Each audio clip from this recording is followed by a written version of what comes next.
என்ன டாடி? தேவயானி, நான் சொல்ல போறது உனக்கு தான். இன்னமும் உன்னுடைய சுதந்திரத்தை நான் மதிக்கிறேன். உனக்கு எந்த ஒரு முடிவை எடுக்கிறதுக்கும் எல்லா உரிமையும் இருக்கு. நான் வர ஆகஸ்ட் 18 வரைக்கும் உனக்கு யோசிக்க அவகாசம் தரேன். இன்னும் கிட்டத்தட்ட 1 மாசம் இருக்கு. அதுக்குள்ள எனக்கு ஒரு முடிவை சொல்லிடு.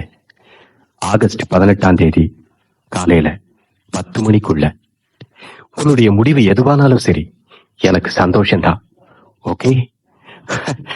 ஏன் அம்மாவும் பொண்ணு மௌனமாயிட்டீங்க? Be happy. துக்கமும் சந்தோஷமும் ஒண்ணுதான், பாம்பும் கயிறும் ஒண்ணுதான், மௌனமும் சப்தமும் ஒண்ணுதான். ஆனா நம்ம மனசுதான் எப்பவுமே ஒன்னா இருக்கிறது இல்ல. சுக்கு நூறாய் போய் ஒவ்வொரு துகள்லையும் 100 பிம்பங்கள் தெரியுது. So August 18th the D-Day. Okay? ഇത് ഈശ്വര, എന്താണിത് അമ്മു? ഇപ്പൊ മണി എത്രയെന്ന് അറിയാമോ? தெரியும், 1:15. അത് പകലല്ല, രാത്രി 1:15. ഇത്ര നേരം വയലിൽ മറ്റേ എന്താണ് അർത്ഥം? சங்கரா, எனக்கு மனசு சரியில்லை, அதனால வாசிக்கிறேன். ഓ, കണക്ക് മാത്രമോ? എനിക്ക് മനസ്സ് ശരിയില്ല. എന്താ, ഈ വീട്ടിൽ ആർക്കും മനസ്സ് ശരിയില്ല. അമ്മു, മനസ്സ് എന്ന് പറയുന്നത് തോണി മാതിരിയാണ്. എന്തൊന്നോ ചരക്ക് ഏറ്റുവെച്ചാൽ அது ஆடு തന്നെ ചെയ്യും. என்னமா இது அர்த்தராத்திரியில? என்னவோ தோணுச்சுமா, அவ்வளவுதான். நல்லா இருக்கு. ஏமா, உனக்கும் தூக்கம் வரலையா? அம்மா, நான் நிம்மதியா தூங்கி ரொம்ப நாள் ஆயிடுச்சு. சரி சரி, நேரமாகுது, போய் படுமா. சங்கரா, என்ன இது உன் கையில ஏதோ லெட்டர் மாதிரி இருக்கு? எங்க இருந்து வந்திருக்கு? எங்க இருந்து வந்திருக்கோம்? சிதம்பரத்துல இருந்து வந்திருக்கோம். ചിദംബരത്തിൽ എനിക്ക് 6 ലെറ്റർ എഴുതാനാ? ஏ, மிஸ்டர் தில்லையம்பதி இருக்காரே. നിങ്ങളൊക്കെ എന്നെ തമാശയാക്കും, എന്നെ ഗേലി ചെയ്യും. അങ്ങനെയായി. அம்மோ, அவனை கிண்டல் பண்ணாது. யாரு തമാശ ചെയ്താലും கிண்டல் ചെയ്താലും ഞാനൊരു முடிவுக்கு വന്നു. சங்கரா, என்ன முடிவு? അമ്മേ, അടുത്ത മാസം 18 ഞാൻ ചിദംബരം പോകാൻ തീരുമാനിച്ചു. என்னது, ஆகஸ்ட் 18 അതെ, ദയവ് ചെയ്ത് ഈ പ്രാവശ്യം എന്നെ തടയരുത്, എന്നെ ഉപദ്രവിക്കരുത്. ഏത് രീതിയിലും ആഗസ്റ്റ് മാസം 18 ഞാൻ തീർച്ചയായും ചിദംബരം പോകും.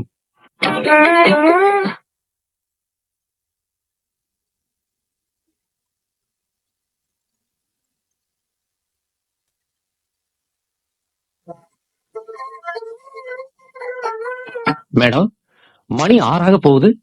இன்னும் நீங்க வீட்டுக்கு போகலையா? ஆபீஸ்லயே உட்காந்துட்டீங்க. சிவா, இந்த வருஷம் காலேஜ் யூனியன் எலெக்ஷன் இவ்வளவு பிரச்சனை ஆகும் நான் கொஞ்சம் கூட நினைக்கவே இல்ல சிவா. ஓ, அதுக்காகவா இவ்வளவு கவலைப்படுறீங்க? எதுவும் ஆகாது மேடம். நீங்க உட்கார்ந்து கவலைப்பட்டுட்டு என்ன ஆக போகுது? கிளம்புங்க, வீட்டுக்கு பேசிட்டே போகலாம். ஆமா, அம்முவோட ஃபர்ஸ்ட் கான்செப்ட் கூட ஆகஸ்ட் 18 தான் வச்சிருக்கீங்க போல இருக்கு. என்னது, ஆகஸ்ட் 18? ஆமா மேடம், அம்முதான் போன்ல சொன்னா. எனக்கு எதுவுமே தெரியலையே. என்ன மேடம், உங்களுக்கு தெரியாம எப்படி? சிவா, நிஜமாவா சொல்றேன்? நிஜமா தான் சொல்றேன் மேடம். இன்னைக்கு காலையில அம்முவே போன் பண்ணி சொன்னா, ஆகஸ்ட் 18 அன்னைக்கு கச்சேரிக்கு ஏற்பாடு ஆயிருக்கான். ராகரஞ்சினி ஆடிட்டோரியத்துல பிக்ஸ் பண்ணியாச்சான். நெக்ஸ்ட் வீக்ல கார்டு பிரிண்ட் பண்ண போறதா சொன்னா. ஓஹோ, எல்லாமே முடிவாயிடுச்சா? இது எதுவுமே உங்களுக்கு தெரியாதா மேடம்? தெரியாதுப்பா, நான் தெரிஞ்சுக்க வேண்டிய அவசியம் இல்லைன்னு அவ நினைச்சிருப்பா. என்கிட்ட இத பத்தி யாருமே சொல்லல. அப்படின்னா அம்மு என்கிட்ட சொன்னது உண்மையாத்தான் இருக்கும். அவ அப்பா வந்ததுல இருந்து அவ போக்கே கொஞ்சம் கொஞ்சமா மாறிட்டு தான் இருக்கு. சரி சரி, உனக்கு நேரம் ஆகுது, நீ போ. சரி மேடம்.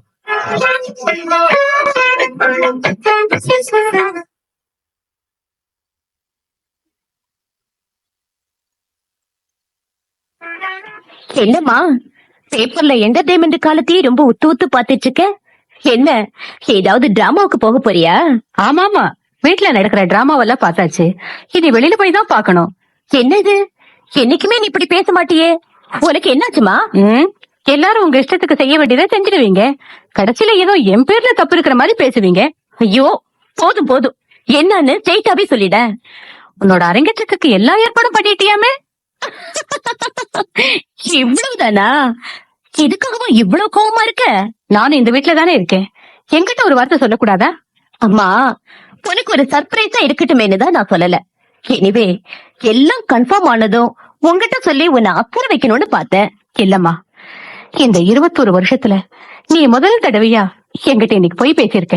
அம்மா, இந்த வீட்டுல எனக்கு எதிரா மெல்ல மெல்ல ஒரு சதி உருவாயிட்டு இருக்கு. Right under my nose. இன்னைக்கு நீயும் அதுல ஒரு ஆளா மாறி இருக்க. அவ்வளவுதான். அம்மா, நீ என்ன சொல்ற? நீ சொல்றது எதுவும் புரியலையே. எனக்கு எல்லாம் புரிஞ்சுதான் இருக்கு. எனக்கு தான் யாரு எந்த பக்கம்னு புரியாம இருக்கு. அம்மா, இப்படியே பேசிட்டு போனா எனக்கு கோவம் தான் வரும். நீ என்னைக்கு அரங்கேற்ற பிக்ஸ் பண்ணிருக்க? ஆகஸ்ட் 18ஆம் தேதி. ஆகஸ்ட் 18. யார கேட்டு அந்த டேட்டை பிக்ஸ் பண்ண? யாரையும் கேட்கலம்மா. அன்னைக்குதான் ஆடிட்டோரியம் ஃப்ரீயா இருக்கிறதா சொன்னாங்க. சோ அன்னைக்கு பிக்ஸ் பண்ணிட்டேன். உங்க அப்பா நீ கூட கூட்டிட்டு போனியா? 2 பேரும் தான் போனோம். ஆஹா, அதுதானே பார்த்தேன். அவரும் இந்த டேட்டுக்கு தான் பிக்ஸ் பண்ணிக்க சொன்னாரு. அப்படித்தானே? என்னம்மா இது, திரும்ப திரும்ப அந்த டேட்டை பத்தியே நீ கவலைப்படுற? கேமா, உங்களுக்கு எல்லாம் மறந்து போயிடுச்சா?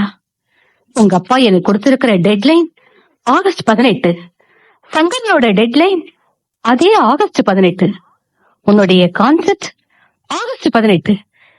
எல்லாரும் எவ்வளவு தத்ரூபமா நடிக்கிறீங்கன்னு நினைச்சாதான் எனக்கு ஆச்சரியமா இருக்கு. எவ்வளவு நாள் நடந்ததெல்லாம் நடிப்பா இல்ல இப்ப நடக்கிறதா நடிப்பான்னு எனக்கு ஒண்ணுமே புரியலம்மா. அம்மா, நீங்க இவ்வளவு ஸ்டூபிடா பேசுற? நிஜமாவே சொல்றேன், நான் நடிக்க வேண்டிய அவசியம் இல்லம்மா. எப்படி உன் மனசுல ஒரு கான்பிடன்ஸ் கிரைசஸ் இருக்குங்கிறது எனக்கு தெரியல. ஆகஸ்ட் 18 முடிவு பண்ணது எதாச்சும் நடந்துட்ட விஷயம். இதுக்கு வேற யாருடைய மோட்டிவேஷனும் கிடையாது. ஏம்மா, 21 வருஷமா என்ன வளர்த்து ஆளாக்குன நீயா என்ன பார்த்து சதி பண்றேன்னு சொல்ற? என்னடி இவ்வளவு ஆழமா காயப்படுத்துவேன்னு நான் நினைக்கலம்மா, நினைக்கல. ஆனா ஒண்ணு, இவ்வளவு தூரம் நீ பேசிட்ட பிறகு நானும் ஒரு முடிவுக்கு வந்துட்டேன்.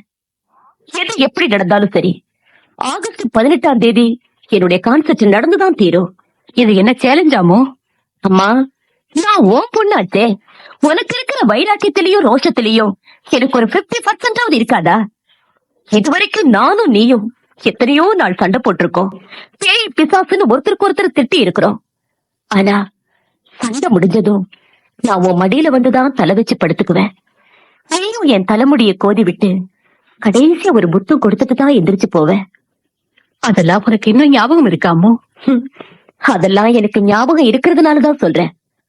ஆனா இன்னைக்கு நடந்தது நான் கொஞ்சமும் எதிர்பார்க்கலமா. உன் மடியில திரும்ப வந்து படுக்கவே எனக்கு வெக்கமா இருக்குமா. இப்பதான் புரியுது அப்பா 20 வருஷமா ஏன் இங்க வரலன்னு. அம்மா, என்ன வார்த்தை கேட்டுட்டு? அவ கேட்கட்டும்பா, கேட்கட்டும். இப்படி ஒரு கேள்வி கேட்கத்தானே இவ்வளவு நாள் பாடுபட்டேன். அம்மா, நான் பாடுபட்டேன்னு சொல்லிக்கிறதுல அர்த்தமே இல்ல. நீயே ஒரு முள்ளுக்காட்டுக்குள்ள எதுக்கும் ஆயத்தமா நுழைஞ்சிட்ட. காயம்பட்டு உடம்பெல்லாம் ரத்தம் வருதுன்னு ஒவ்வொருத்தர்கிட்டையும் காமிச்சுகிறது உனக்கு பெருமையா இருக்கு. அதுக்காகவே காயப்படவும் ரெடியா இருக்க. உன்னோட வாழ்க்கை இவ்வளவுதாம்மா, உன்னோட சாதனை இவ்வளவுதாம்மா. நீ எல்லாமே நீ பேசுற.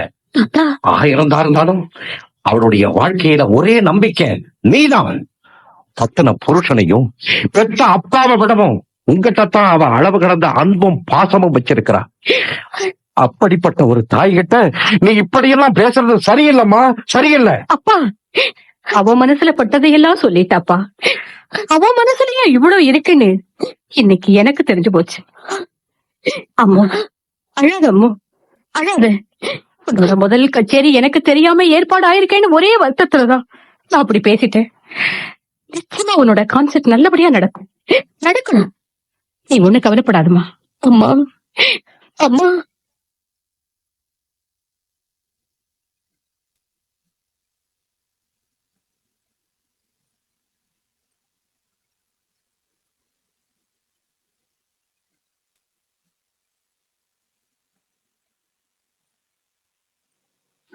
എന്റെ ഈശ്വര, ഇത് എന്ത് ശോധനയാ ഈ വീട്ടിലെ. അമ്മയ്ക്കും മകൾക്കും ഇങ്ങനെ ഒരു ചണ്ട. എന്റെ ദൈവമേ. என்ன சங்கரா, ആ, என்ன உனக்குள்ளேயே பேசிக்கிற? ഓ സാറ് ക്ഷമിക്കണം. ம், സാറ് വന്ന് ഞാൻ ശ്രദ്ധിച്ചില്ല. பரவாயில்ல. என்னமோ சொல்லிட்டு இருந்தியே, அது என்னன்னு கேட்டேன். ഓ സാറിന് അറിയില്ല. ம், കാരണം സാർ ഇന്നലെ വൈകുന്നേരം ഇവിടെ വന്നില്ല. ആ, സാർ അതുകൊണ്ട് തെരിയാൻ ചാൻസ് ഇല്ല. சஸ்பென்ஸ் போதும்பா, விஷயத்த சொல்லு. സാറേ, ഇന്നലെ വൈകുന്നേരം അമ്മയ്ക്കും മകൾക്കും ഒരു വലിയ ചണ്ട തന്നെ നടന്നു. ஏன்? ഒന്നുമില്ല സാറേ. അമ്മ പൊണ്ണു ആർക്കും അറിയാതെ അവളുടെ കച്ചേരി അറേഞ്ച് ചെയ്തത് അമ്മയ്ക്ക് കോപം. അതിനും വലിയ കോപം മോളക്ക്. എന്ത് സംസാരമാ സംസാരിച്ചത്? ഞാൻ അറിയ വളർത്തിയ പെണ്ണ്, എനിക്കറിയ വളർന്ന പെണ്ണ് ഇങ്ങനെ ദേഷ്യപ്പെടാമോ? അല്ല, മനുഷ്യന് ഇങ്ങനെ കോപം വരാമോ? എന്റെ ഈശ്വരാ! உன்னோட ஈஸ்வரனுக்கே கோபம் வந்திருக்கு தெரியுமா? സാറേ, ദൈവത്തിന് ദേഷ്യം വരാം, പക്ഷെ മനുഷ്യന് വരരുത് സാറേ. ആ, എന്ത് ചെയ്യാനാ? ആ സാറേ, ഞാൻ ഒന്ന് പറഞ്ഞാൽ സാറ് കോപിക്കരുത്. சொல்லுப்பா. അല്ല, സാർ ഈ വീട്ടിന്റെ അകത്ത് വന്നതിന് ശേഷമാണ് ഈ വീട്ടിൽ ഒരേ കുഴപ്പം തുടങ്ങിയത്. நீ ஒரு ஆள் தான்ப்பா பாக்கி. நீயும் சொல்லிட்ட. நான் இங்க இருக்க போறது இன்னும் 10 நாளோ 15 நாளோ. அப்புறம் என்னுடைய லீவு முடிஞ்சு போயிடும். நான் திரும்பி ஆகணும். இந்த குழப்பமெல்லாம் தீர்ந்து போயிடும். ആ, കുഴപ്പം തീരുമോ തീരാതോ എനിക്കറിയില്ല, പക്ഷെ അത് കാണാൻ ഞാൻ ഉണ്ടാവില്ല. ஏன் ஏன் அப்படி சொல்ற? ആ, സാറിന് അറിയില്ല. ഓ സാറേ, ഞാൻ ആഗസ്റ്റ് മാസം 18-ാം തീയതി ചിദംബരം പോകാൻ തന്നെ തീരുമാനിച്ചു. ഇനിയും എന്നെ കൊണ്ട് സാധ്യമല്ല സാർ. കാരണം എന്റെ കണ്ണിന്റെ കാഴ്ച കുറഞ്ഞു കുറഞ്ഞു പോകുന്നു. ഇങ്ങനെ കുറെ ദിവസം പോയാൽ അവസാനം എന്റെ കണ്ണ് തന്നെ കാണാതെയാവും. സാറേ, അതിനു മുമ്പ് ഒരിക്കലെങ്കിലും ഞാൻ ചിദംബരം പോണം. ആ, ഒന്ന് പറയാൻ മറന്നു സാറേ. என்ன? സാറേ, ഇന്നലെ രാത്രി ഞാൻ ഒരു സ്വപ്നം കണ്ടു. ஆ, ഞാൻ ചിദംബരത്തിൽ പോയി ആ ചിദംബരത്തിൽ കടവീതിയിൽ എങ്ങനെ നടന്നുകൊണ്ടിരിക്കുന്നു. ആ സമയത്ത് ഒരു കാളമാട് തല തെറിക്ക് ഓടി വരുന്നു. ஆ, ഇത് കണ്ട് ഭീഷണിപ്പെട്ട ജനങ്ങൾ അങ്ങോട്ടും ഇങ്ങോട്ടും ഓടുന്നു. കണ്ണറിയാത്ത ഞാൻ എന്ത് ചെയ്യും? ഒന്നും അറിയാതെ സ്തംഭിച്ച് ഞാൻ നിന്നുപോയി. പക്ഷേ ആ കാളമാട് എന്നെ മുട്ടാൻ, എന്നെ കുത്താൻ എന്നോട് നോക്കി ഓടി വരുന്നു. എന്റെ ഈശ്വര എന്ന് ഞാൻ ഈശ്വരനെ വിളിക്കുന്നു. ആ സമയത്ത് എനിക്കറിയാതെ എവിടെ നിന്നോ എന്റെ കയ്യിൽ ആ ഈശ്വരന്റെ കയ്യിലുള്ളതായ ഉടുക്ക വന്ന് വീഴുന്നു. ഞാൻ ആ ഉടുക്കയിനെ കൊട്ടുന്നു. ആ ശബ്ദത്തിൽ ആ കാളമാട് പേടിച്ചു ഓടുന്നു. ഞാൻ രക്ഷപ്പെടുന്നു.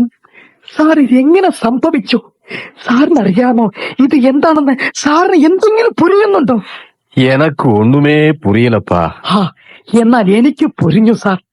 ആ വന്നത് വേറെ ആരുമല്ല, ആ ഋഷഭ രൂപത്തിൽ വന്നത് എന്റെ ഈശ്വരനാണ് സാർ. എന്റെ ഈശ്വരനാണ് സാർ. அப்போ ஈஸ்வரன் கனவுலயே வந்து மிரட்டிட்டு போயிருக்காரு. അതെ, இனிமேயும் டிலே பண்றது ஆபத்து. അതെ സാർ, അതെ, അതെ സാർ. ഞാൻ ഈ വീട് വിട്ടു പോകുന്നതിന് മുമ്പ് ഇവിടുത്തെ കുഴപ്പമെല്ലാം അവസാനിക്കണം. എന്റെ ഈശ്വര!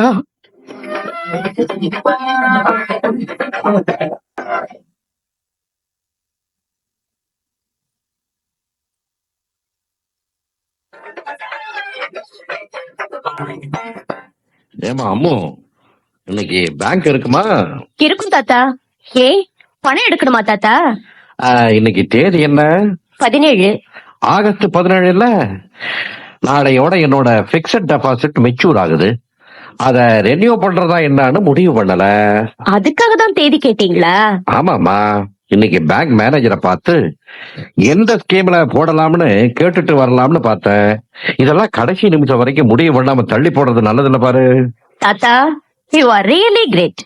35 வருஷ கவர்மெண்ட் உத்தியோகம் உங்களை இப்படி பயமுறுத்தி வச்சிருக்க. ஆமா, அது இருக்கட்டும். உங்க அம்மா என்னதான் முடிவு பண்ணி இருக்கிறா? உங்ககிட்ட ஏதாவது சொன்னாளா? இது வரைக்கும் என்கிட்ட எதுவும் சொல்லல தாத்தா. நேத்து நைட்டு படுக்கிறதுக்கு முன்னாடி வந்து கான்சர்ட்டுக்கெல்லாம் நல்லா பிராக்டிஸ் பண்ணி வச்சிருக்கியான்னு கேட்டதோட சரி. வேற எதுவும் சொல்லல, நானும் கேட்கல. ம். உங்க அப்பா நாளைக்கு கிளம்பி ஆகணும். அதாவது உங்க அம்மாவுக்கு ஞாபகம் இருக்கா? தாத்தா, நாளைக்கு காலையில 10 மணி வரைக்கும் டைம் இருக்கு. அப்படின்னா அது வரைக்கும் அந்த மனுஷனை சித்திரவதை பண்றதுன்னு முடிவு பண்ணிருக்காளா உங்க அம்மா? எல்லாருக்கும் இவ்வளவு டென்ஷன் உண்டு இல்லைன்னு ஒரு பதிலை சொல்லிட வேண்டியது தானே. உங்களுக்கு என்ன தாத்தா டென்ஷன்? பிக்ஸட் டெபாசிட் மெச்சூர் ஆயிருக்கு. அத அடுத்தது எந்த டெபாசிட்ல போடணுங்கிறதா உங்க பிரச்சனை. Take it easy. இதுக்கெல்லாம் நீங்க டென்ஷன் ஆகணும்? என்னவோ எல்லாம் போற போக்க பார்த்தா எதுவுமே சரியா தோணல. எப்படியோ போங்க.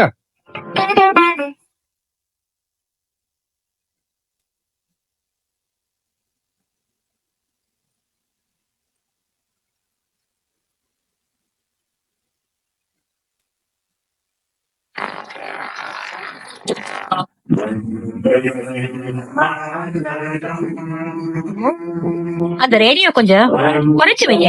காலையிலேயே இப்படி அலற விடுதுமா? அம்மே காப்பி நீ போட்ட காஃபி எனக்கு வேண்டாம். എന്ത് നിങ്ങൾ എങ്ങനെ പറയണത്? நான் உன் மேல இருக்கிற கோபத்துல சொல்லல சங்கரா. நாளையில இருந்து நீ இந்த வீட்டுல இருக்க போறது இல்ல. நாளைக்கு காலையில நான் தான் காபி போட்டாகணும்.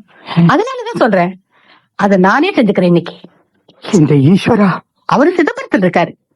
ഓ.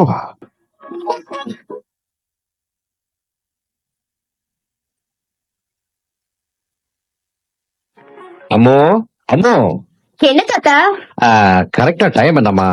என் வாட்ச் நின்னு போச்சு. 9:55 தாத்தா. ஆஹா. என்னங்க? சொல்லு தேவயானி, உனக்காகத்தான் வெயிட் பண்ணிட்டு இருக்கேன். சொல்லுமா, என்ன டிசைட் பண்ணிருக்க? எனக்கு காலேஜுக்கு டைம் ஆகுது. ஆ. இன்னைக்கு யூனியன் எலெக்ஷன் வேற இருக்கு. நான் போயிட்டு வர்றேங்க. ஆ? ஆ. சரி சரி. மாப்பிள மாப்பிள, தேவயானி உங்க ரூமுக்கு வந்தாளே, என்ன சொல்லிட்டு போறா? நான் போயிட்டு வர்றேங்கன்னு சொல்லிட்டு போறா. எனக்கு தெரியும் மாப்பிள, எனக்கு தெரியும். இதெல்லாம் தானும் 4 காசு சம்பாதிக்கிற திருமணு, வேற ஒண்ணும் இல்ல. போயிட்டு வரேன்னு எதுக்கு சொல்லிட்டு போகணும்? இது வரைக்கும் அந்த பழக்கம் இல்லையே. நான் இங்க வந்திருந்த இத்தனை நாள்ல ஒரு நாள் கூட என்கிட்ட சொல்லிட்டு போனதில்ல. இன்னைக்கு மட்டும் சொல்லிட்டு போகணும்னு என்ன அவசியம்? ஆனா சங்கரங்கிட்ட காலையில என்ன சொல்லியிருக்கா தெரியுமா? என்ன? நாளைக்கு காலையில நான் தானே இந்த வீட்டுல காபி போடணும்னு சொல்லி இருக்கிறா. சோ அவ தீர்மானம் பண்ணிட்டா. உங்களை விட அவ காலேஜும் அவ ப்ரொஃபஷனும் இந்த ஊர்ல அவளுக்கு இருக்கிற பேரும் தான் முக்கியமாச்சு.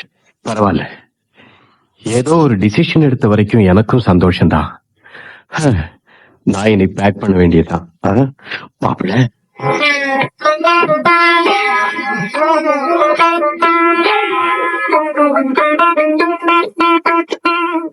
Principal principal principal principal.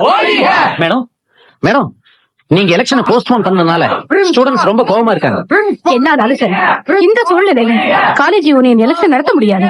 அடிதடி ஆரவாரம்னு ஏதாவது ஒண்ணு ஆச்சுன்னா யார் பதில் சொல்றது? எலெக்ஷன் நடக்காது. அதனால காலேஜ் ஒரு வாரம் க்ளோஸ் பண்ண போறேன். நான் வேணும் அவங்க கிட்ட சமாதானமா பேசி பாக்குறேன் மேடம். வேண்டாம் சிவா, அவங்க காலேஜ் எது சொன்னாலும் விடாது. நீ அங்க போக வேண்டாம். இல்ல மேடம், நான் பேசி பாக்குறேன். பிரின்சிபால் பிரின்சிபால் கொஞ்சம் பொறுமையா இருங்க பிரின்சிபால் ப்ளீஸ். கொஞ்சம் பொறுமையா இருங்க. இப்படி மிருகத்தனமா நடந்துட்டீங்கன்னா எலெக்ஷன் நடக்கவே நடக்காது.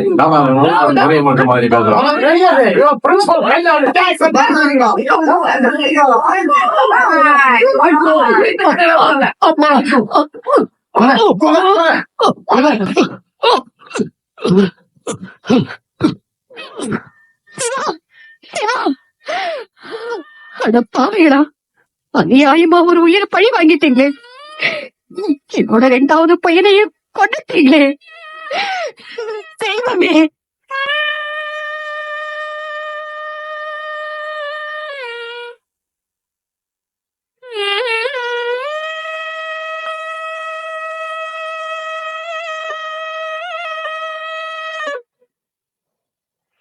கிளம்பிட்டீங்களா டாடி? ஆமாமா, இனிமே இங்க இருக்கிறதுல எதுவும் அர்த்தம் இல்ல. நான் கிளம்பித்தான் ஆகணும். ஏன் டாடி, என்னோட கான்ஃபரன்ஸுக்காவது நீங்க வரக்கூடாதா? இல்லம்மா, சங்கீதம் கேட்கிற நிலைமையில நான் இப்ப இல்ல. സാറേ സാർ പുറപ്പെട്ടു. ஆமாப்பா சங்கரா, நான் வரேன். എന്റെ ഈശ്വര. என்னங்க என்னங்க இல்லங்க. தேவையானது என்னாச்சு? என்னம்மா என்னாச்சு உனக்கு? நீங்களும் என்னை விட்டுட்டு போயிடாதீங்க. ஏன் என்னாச்சு? என்னோட 2வது பையனை எல்லாரும் சேர்த்து கொண்டுட்டாங்க. சிவா செத்துட்டாங்க. சிவா செத்துட்டான். എന്റെ ഈശ്വര. அம்மா, நிஜமாவா சொல்றேன்? ஆமாங்க. ஸ்டூடெண்ட்குள்ள நடந்த கலவரத்துல யாரோ அவரை குத்தி கொண்டுட்டாங்க. என் ரூமுக்கு முன்னாலேயே எல்லாம் நடந்து முடிஞ்சிருச்சு. என் கண்ணு முன்னாலேயே அவன் உயிர் கொஞ்சம் கொஞ்சமா பிரிஞ்சிடுச்சுங்க. என் பையன் தான் போயிட்டான். அவன் சாயில இருக்கிறானேன்னு நினைச்சுதான் நான் ஆறுதல் பட்டேன். அதுலயும் இன்னைக்கு மண்ணு விழுந்துருச்சுங்க. ஆமா, இப்ப பாடி எங்க? போலீஸ் எடுத்துட்டு போயிருக்காங்க. எனக்கு எதுலயுமே கொடுப்பனை இல்லாம போயிடுச்சுங்க. தேவையானி, ஒரு ஸ்டூடெண்ட் இறந்து போனதுக்காக ஏன் இவ்வளவு துக்கம் கொண்டாடுறேன்? அப்பா, அவன் வெறும் ஸ்டூடெண்ட் இல்லப்பா, என் பையனா தான் இருந்தான். அதாவதையா வந்தவனுக்கு அட்மிஷன் கொடுத்து அவனை ஒரு பட்டதாரி ஆக்கணும்னு பார்த்தேன். எல்லாமே பகல் கனவா போயிடுச்சுப்பா. சரிம்மா, போதும், முகத்தை வாஷ் பண்ணிட்டு வா.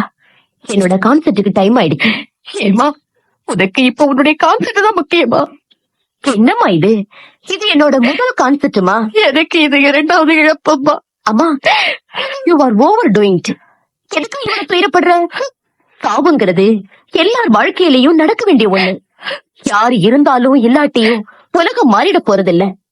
இந்த துக்கமும் அழுகையும் எத்தனை நாளைக்கு? மரம், செடி, கொடி, மிருகம் எல்லாத்துக்குமே சாவு உண்டு. அதுக்காக அழுதுட்டு உட்கார்ந்துட்டு இருக்க முடியுமா? சாவுதான் வாழ்க்கை.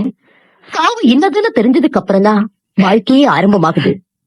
So, என்ன பொறுத்த வரைக்கும் சிவா செத்து போனதுல ஒரே வருஷம் இப்படி வயலன்ஸ்ல செத்து போயிருக்க வேண்டியதில்ல.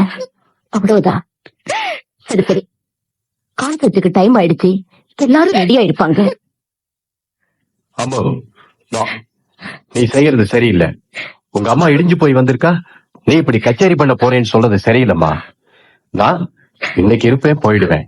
எப்பவும் கூட இருந்து ஆறுதல் சொல்ல வேண்டியவன் நீ. சரி டாடி, எனக்கு என்னுடைய கான்செர்ட் முக்கியம். நான் போறேன். யாரு வரணும்னு நினைக்கிறீங்களோ வாங்க, நான் கிளம்புறேன். அம்மா, என்ற ஈஸ்வரா, வெளியில் மழை வேற தூரணும். இத்தனை வருஷமா உனக்கு நான், எனக்கு நீன்னு இருந்தவன் இன்னைக்கு என்னவா பேசிட்டு போற பாத்தீங்களா? உன்னோட சென்டிமெண்ட்ஸ புரிஞ்சுக்கிற பக்குவம் அவளுக்கு இல்ல தேவயானி. பக்குவம் இருக்குங்க, ஆனா புரிஞ்சுக்க விரும்பல. சரி தேவயானி, எனக்கு ட்ரெயினுக்கு நேரமாகுது, நானும் கிளம்புறேன். என்னங்க சொல்லு. நீயும் எங்கூட வான்னு ஒரு வார்த்தை சொல்ல மாட்டீங்களா? கேள்விய நீயே கேட்டுட்ட, பதிலையும் நீயே சொல்லிடு. இனிமேலும் இந்த ஊர்ல நான் இருக்க முடியாதுங்க. அந்த காலேஜுக்கு என்னால போக முடியாதுங்க. போனா வாசல்ல சவமா கிடக்குற என் பையன் தான் ஞாபகத்துக்கு வருவான். எது முக்கியம்னு நினைச்சிருந்தேன், இன்னைக்கு எதுவுமே முக்கியம் இல்லைன்னு ஆயிடுச்சு. நான் வர்றப்பவே என்னுடைய டேபிள்ல ராஜினாமா லெட்டர் எழுதி வச்சுட்டு வந்துட்டேன். நானும் உங்க கூட வந்துடுறேன். தயவு செஞ்சு டெட்லைன் முடிஞ்சு போச்சுன்னு சொல்லிடாதீங்க. மனசுக்குள்ள சில டெட்லைன்ஸ் எப்பவுமே முடியறதில்ல தேவயானி. என்ற ஈஸ்வரா. சங்கரா, யார் அது கேட்டு கிட்ட வந்து நிக்கிறது பாரு. மூட்டை முடிச்சோட பாக்குறதுக்கு ரொம்ப சின்ன பொண்ணாட்டம் இருக்கு. மழையில நனைஞ்சிட்டு நிக்குது பாரு. சீக்கிரம் உள்ள கூட்டிட்டு வா. இத கூட்டி கொண்டு வரேன் சார்.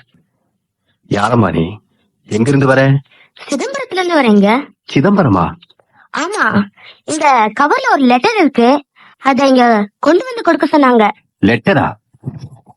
சங்கரா, இந்த லெட்டர் உனக்கு தான்ப்பா.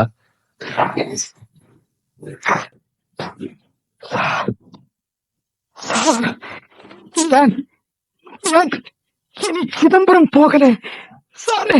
நான் இனி சிதம்பரம் போகல. சிதம்பரம் போகலையா? என்னப்பா இது? இத்தனை வருஷமா மூச்சுக்கு மூச்சு சொல்லிக்கிட்டு இருந்தியப்பா. அது പക്ഷേ ആ മൂച്ച് നിന്ന് പോയി സാറേ.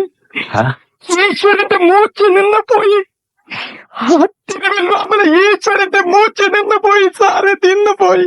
திருவில்வாமலை ஈஸ்வரனா? അതെ അതെ സാർ, അത് വേറെ ആരുമല്ല, എന്റെ അച്ഛൻ. എന്റെ അച്ഛൻ സാറേ. ഞാൻ ചിദംബരത്തിൽ പാക്കണം പാക്കണം തുടിച്ചുകൊണ്ടിരുന്ന ആ ഈശ്വരൻ വേറെ ആരുമല്ല, എന്റെ അച്ഛൻ. അതെ സാർ, എന്നെ ഒരു ആശ്രമത്തിൽ ചേർത്തിട്ട് അദ്ദേഹം ജയിലിലേക്ക് പോയി. ആ മനുഷ്യൻ എങ്ങനെയെങ്കിലും ഒരിക്കലും നോക്കണമെന്ന് ഞാൻ വിചാരിച്ചു. അത് നടന്നില്ല സാർ, அது நடന്നില്ല. சங்கரா, உங்க அப்பா உயிரோட இருந்தாரா? நீ யாருக்கிட்டே சொல்லலையே? ഇല്ലമ്മ, ഞാൻ ചൊല്ലിയില്ല. അതിനുള്ള സമയം വന്നില്ല. അമ്മേ, അദ്ദേഹം ഒരു വലിയ മൃദംഗ വിദ്വാനായിരുന്നു. അദ്ദേഹം വായിക്കുന്നു എന്ന് അറിഞ്ഞാൽ ആയിരക്കണക്കിന് ഓഡിയൻസ് വരും. അതെ, അത്രയും നല്ലൊരു വിദ്വാന്. കിട്ടിയ മനേവി ഒരു നടത്തുകെട്ടവളായിരുന്നു. അദ്ദേഹം വളരെ ദിവസം ക്ഷമിച്ചു ക്ഷമിച്ചു ക്ഷമകെട്ട് ഒരു ദിവസം സ്വന്തം മനവിയെ അദ്ദേഹം കൊന്നു. അതിനായി അദ്ദേഹം ജയിലിലേക്ക് പോയി. അതെ, അതിനു മുമ്പ് അദ്ദേഹം എന്നെ ഒരാശ്രമത്തിൽ കൊണ്ടാക്കി. ആയുഷ്കാലം കഴിഞ്ഞ് അദ്ദേഹം പുറത്തേക്ക് വന്ന് നേരെ ചിദംബരത്തിലേക്ക് പോയി. അതുവരെയ്ക്ക് ഞാൻ അദ്ദേഹത്തെ കണ്ടിട്ടേ ഇല്ല.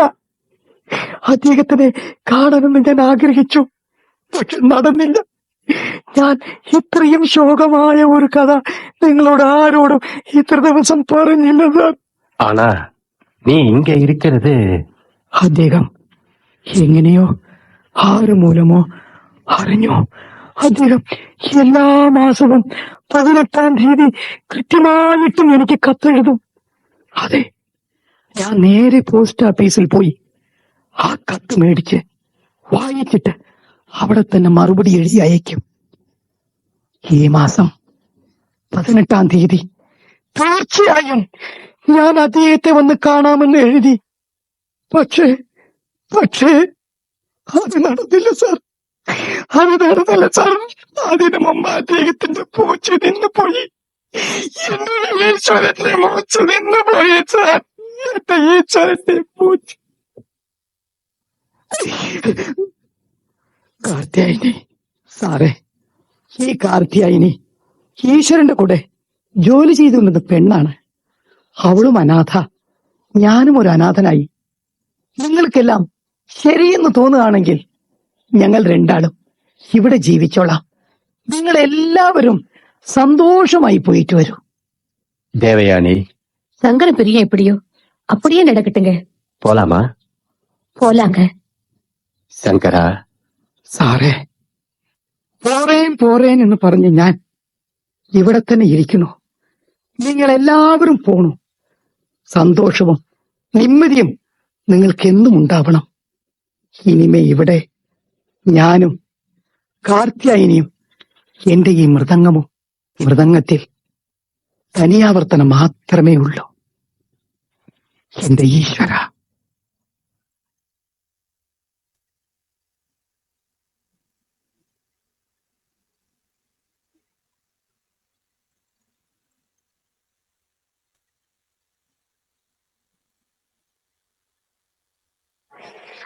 ஆகாசவேலி நாடகம் கேட்டீர்கள்.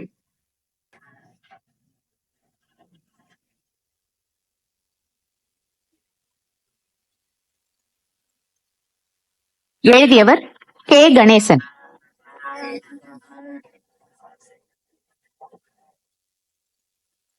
பங்கேற்றோர் major Chandrasekar, N. S. Subramaniam, தாத்தா C. Muthukrishnan, Sankaran K. S. Krishnan, Ammu Salem Shyamala Jai, Devayani Sasikala Vijayan, Siva K. Shanmuganathan, Karthiyayini S. Lalitha.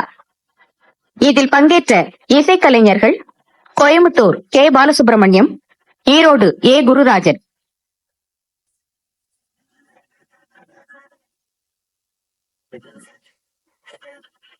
அமைப்பு சூலூர் கணேஷ்.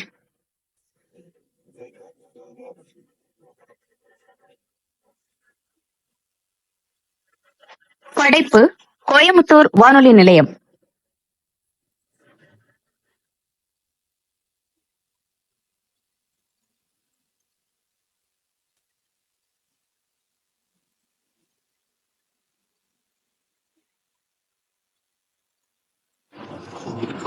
இனி தொடர்வது Madurai angel. hey, so August 18th, the D-Day, okay? ஒரு பெரிய விஷயத்துக்காக சின்ன சின்ன தியாகங்களை பண்றது நல்லதுதான்.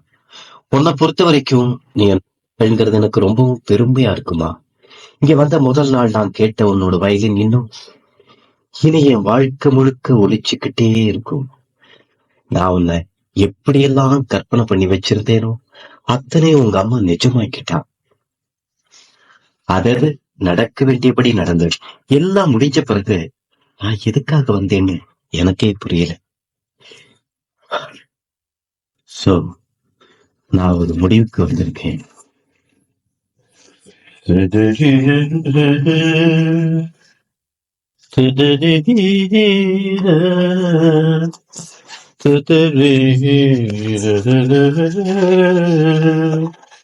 உன்னை சேவித்த கரங்களுக்கு இல்லை பயமே, சித்ததெல்லாம் எனக்கு சிவமயமே.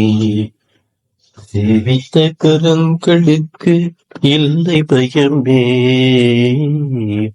சித்தமெல்லாம் எனக்கு சிவமயமே.